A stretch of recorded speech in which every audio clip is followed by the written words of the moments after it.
मैं रीजनिंग की महिमा, क्योंकि रीजनिंग का क्या इंपॉर्टेंस है और रीजनिंग का क्या आपके करियर में यूज है, आज इसी का चर्चा मैं करने आया हूं। इसलिए हेडिंग है रीजनिंग की महिमा। सभी विद्यार्थी जो जनरल कंपटीशन की तैयारी करते हैं, वे सभी लोग इस वीडियो को देखना नहीं भूलें और इस वीडियो को अंत तक देखें, क्योंकि आपकी तैयारी के लिए इसका उपयोगिता आपको सहायक होगा। इसलिए मैं आज हेडिंग दिया हूं रीजनिंग की महिमा। तो सभी विद्यार्थियों से काइंडली रिक्वेस्ट है कि इस वीडियो को अंत तक देखिएगा, शेयर करिएगा, लाइक करिएगा और सब्सक्राइब करेंगे मेरे चैनल को, जिसका नाम है रीजनिंग वाले राहुल सर। अभी वर्तमान में आप देख रहे हैं कि वैकेंसी का लाइन लगा हुआ, वैकेंसी का सुनामी आया हुआ है। वह एसएससी हो, बैंकिंग सेक्टर हो, डिफेंस सेक्टर हो। अभी देखिए सीआरपीएफ में 1,30,000 का नोटिफिकेशन आ गया है। सीजीएल का फॉर्म भरा रहा है। सीएचएसएल की परीक्षाएं हुई है। सीजीएल का पहली परीक्षा हुई है। रेलवे का सुन रहे हैं कि नोटिफिकेशन आ रहा है। तो इन सभी एग्जाम्स में रीजनिंग की क्या महिमा है, इसी पर चर्चा करने के लिए आज मैं आया हूं कि रीजनिंग को समझो, परखो, प्रयोग करो, उपयोग करो और जीवन को अपने आप सार्थक कर लो। इसी के लिए मैं इस रीजनिंग को लेकर के आया हूं। अब रीजनिंग की क्या महिमा है, मैं स्टेप बाय स्टेप लाने जा रहा हूं। सभी विद्यार्थी से रिक्वेस्ट है कि आप उसको समझने का कोशिश करेंगे। देखिए मैं पहला पेज लेकर आया हूं रीजनिंग को। इस सामने दिखाई दे रहा है एसएससी सीजीएल, जिसका अभी 2 दिन पहले से फॉर्म भराना शुरू हुआ है। और इस एसएससी के सीजीएल में कंबाइंड ग्रेजुएट लेवल में रीजनिंग का क्या महिमा है उस सामने दिखाई दे रहा है। आप ध्यान दीजिएगा कि आपका जो रीजनिंग है वह टायर 1 अर्थात पीटी में 25 क्वेश्चन 50 मार्क्स का है, अर्थात एक क्वेश्चन 2 मार्क्स का है। क्या रीजनिंग की महिमा है, समझने का कोशिश करेंगे। इसलिए मैं हेडिंग का नाम दिया था रीजनिंग की महिमा। टायर 1 में 25 क्वेश्चन 50 मार्क्स का है। जब आप पीटी क्वालिफाई कर जाएंगे, जब मेंस में बैठेंगे, टायर 2 में बैठेंगे, तो 30 क्वेश्चन 90 मार्क्स का है। एक क्वेश्चन 3 नंबर का है। इस वर्ष से सीजीएल के मेंस में पहली बार रीजनिंग को जोड़ा गया है। मेंस में पहले केवल पीटी में पूछता था, लेकिन रीजनिंग की महिमा अपरंपार है। इसको समझते हुए, इसको देखते हुए, इसको अनुभव करते हुए एसएससी बोर्ड ने फैसला लिया कि नहीं, केवल पीटी से नहीं, मेंस में भी रीजनिंग डालना होगा। और सोचो क्या रीजनिंग का वैल्यू दिया एसएससी कि मेंस में जितना नंबर का मैथ है उतना ही नंबर का रीजनिंग है। Is called reasoning, is called CGL. तो आप सभी विद्यार्थियों से रिक्वेस्ट है, आग्रह है कि रीजनिंग की महत्व को समझो, उसकी महिमा का परंपरा पार को समझो और अपनी तैयारी में रीजनिंग की धार देने की कोशिश करो। 30 क्वेश्चन 90 मार्क्स का। तो पीटी और मेंस दोनों में रीजनिंग का इंपॉर्टेंस, एक क्वेश्चन 2 नंबर, एक क्वेश्चन 3 नंबर।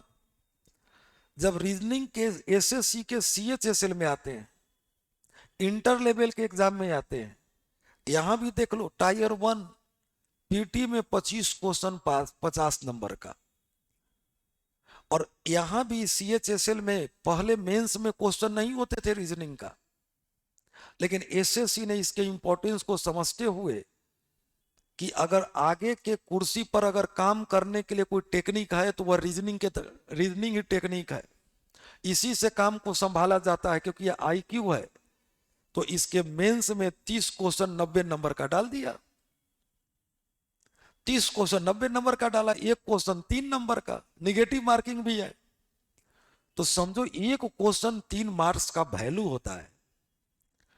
तो तैयारी करने वाले सभी विद्यार्थियों से रिक्वेस्ट है कि आप केवल पीटी का तैयारी नहीं करें, मेंस का तैयारी करें। जब तक आप पीटी मेंस का तैयारी एक साथ नहीं करेंगे, स्वाभाविक तौर पर आपको इसमें सफलता नहीं मिलेंगे। कुछ बच्चे बहुत जल्दी तैयारी के चक्कर में रहते हैं और मुंह के बल गिरते हैं और उनका रिजल्ट नहीं होता है, क्योंकि वो सिलेबस के महत्व को नहीं समझते हैं। आपको वक्त देना पड़ेगा, समय देना पड़ेगा, इसके इंपॉर्टेंस को समझना पड़ेगा। ये आसानी से ही नंबर मिलने वाली नहीं है। आप दोनों नंबर को जोड़ दीजिएगा तो 140 नंबर का रीजनिंग है और इसको इग्नोर नहीं किया जा सकता है। अब हम अगले पेज पर आते हैं, आप ध्यान देंगे।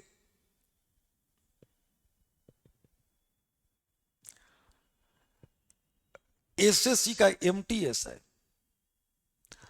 अभी इसका पीटी होगा जिसमें 20 क्वेश्चन 60 नंबर का होगा, एक क्वेश्चन 3 नंबर का होगा। सब इंस्पेक्टर दिल्ली पुलिस में 50 क्वेश्चन 50 नंबर का होगा। इसको रीजनिंग की महिमा, रीजनिंग अपरंपार है, जो लूट लिया सो लूट लिया। और यह इतनी कारगर चीज है कि जो सीख लेता है उससे एक प्रश्न भी गलत नहीं होता है। तो आप सभी विद्यार्थियों से रिक्वेस्ट है कि इसको सीखो, इसको अपनाओ, इसको स्वीकार करो और देखो इसकी की आवश्यकता और कैसे होता है। तो एसएससी के एमटीएस में 20 क्वेश्चन 60 नंबर का और सब इंस्पेक्टर दिल्ली में 50 क्वेश्चन 50 नंबर का। नेक्स्ट देखना, मैं पेज को ला रहा हूं।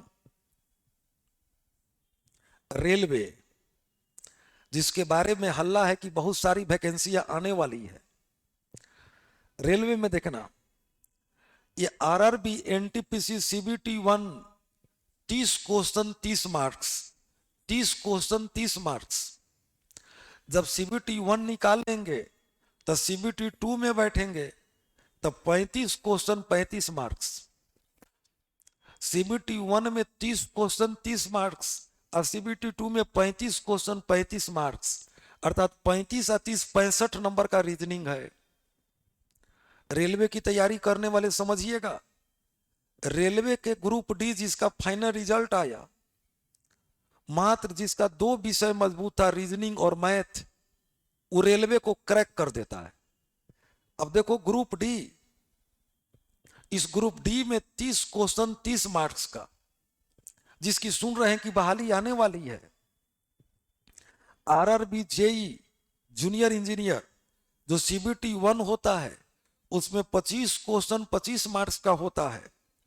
RRB assistant loco pilot 25 question 25 marks का होता है।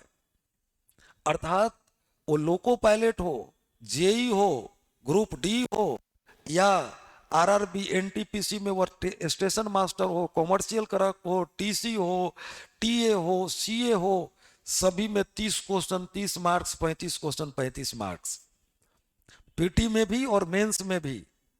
तो रेलवे की तैयारी करने वाले विद्यार्थी उठो, जागो और रीजनिंग में लग जाओ, क्योंकि इसकी महिमा अपरंपार है। रीजनिंग की महिमा को समझने का कोशिश करो। अब हम आगे बढ़ते हैं। नेक्स्ट आप देखेंगे, आ गया पीओ, बैंक से रिलेटेड एसबीआई पीओ। बैंक का यह सबसे टॉप लेवल का एग्जाम होता है। इसके प्री में देखो 35 क्वेश्चन 35 मार्क्स का, अगर एसबीआई पीओ में बैठोगे तो 35 क्वेश्चन 35 मार्क्स का, और अगर मेंस में बैठोगे तो 40 क्वेश्चन 50 मार्क्स का।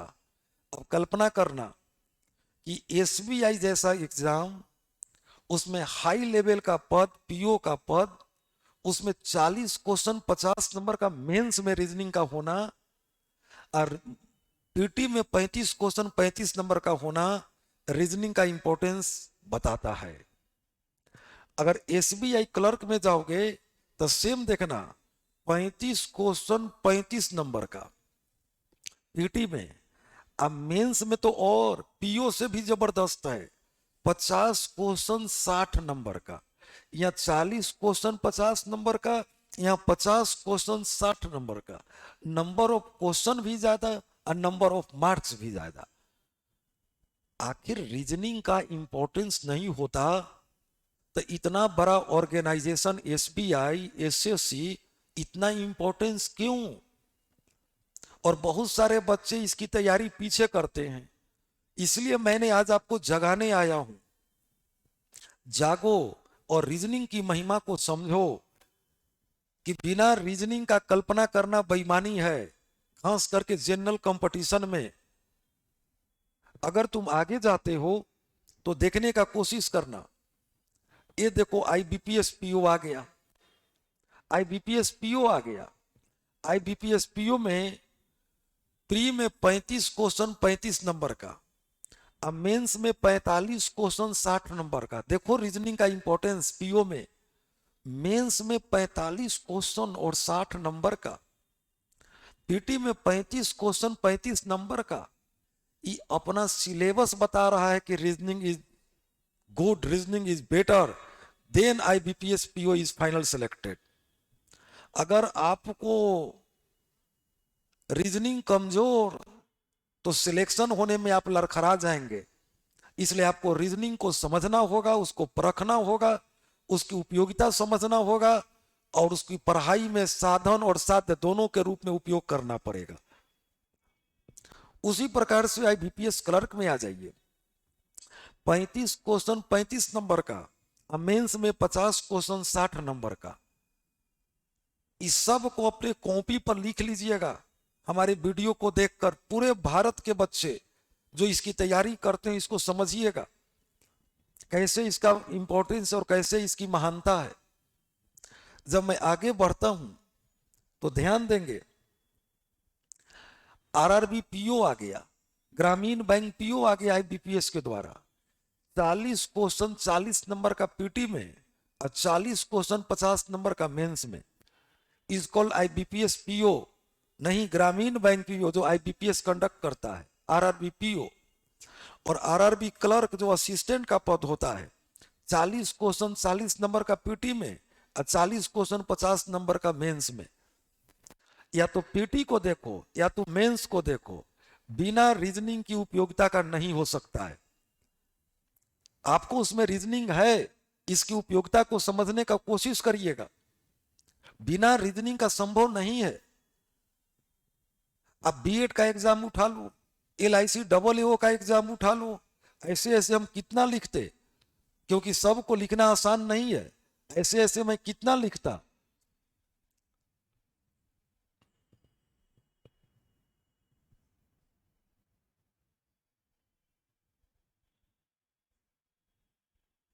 ऐसे ऐसे मैं कैसे लिखता।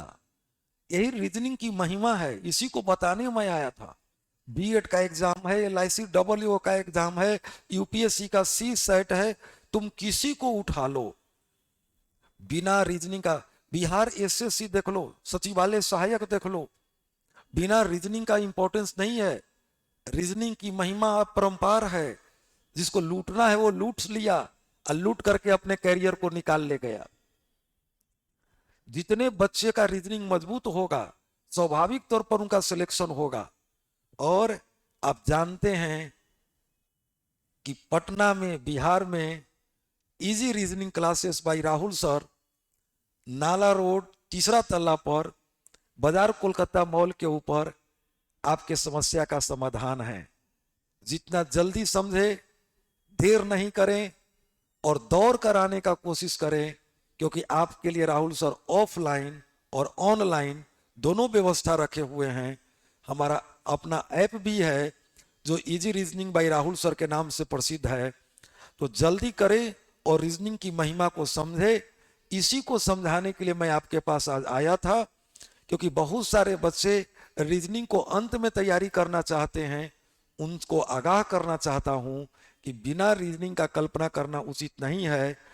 यह एक ऐसा विषय है जिसको सीखा जा सकता है, इसमें मार्क्स उठाया जा सकता है और अपने करियर का फाइनल सिलेक्शन की दौर में लाया जा सकता है। गोल करने के लिए, फाइनल सिलेक्शन होने के लिए रीजनिंग का महिमा अपरंपार है, इसका इंपॉर्टेंस है, इसको समझो। और इसी के लिए मैं आपके पास इसका इंपॉर्टेंस लेकर आया था। आप जितना जल्दी समझेंगे आपके लिए बेटर होगा। Thank you, best of luck. हमारी बात आपको समझ में आई होगी, इसके लिए आपको बहुत बहुत कोटि कोटि धन्यवाद। फिर मिलेंगे इसी प्रकार से रीजनिंग की महिमा को लेकर के। Thank you, best of luck, best of luck. Thank you, thank you.